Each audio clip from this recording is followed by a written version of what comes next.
বন্ধুরা সকালবেলা এখন বাজে 10টা, তো খাবার রেডি হয়ে গেছে, সবাই মিলে খাবার খাচ্ছে আমরা এখন বসে বসে। আর আমি একটু ভিডিও করছিলাম তোমাদেরকে দেখানোর জন্য। দেখো এখানে ছোট কাকু বাবু বসে গেছে ভাত খাওয়ার জন্য। আর এখানে দেখো মাছ রান্না হবে, মাছ ভাজা হবে, ডাল সবজি। আর মা একটু আলু ভাজা দাও আমাকে।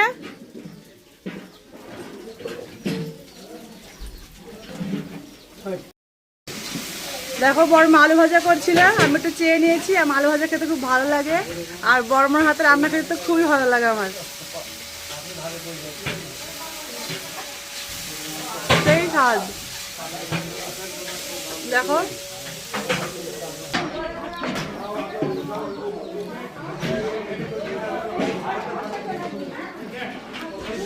এখানে দেখো বাড়ির সবাই কিন্তু কম বেশি হাতে হাতে সাহায্য করছিল, আমার দাদি থেকে শুরু করে বাড়ির সকলে।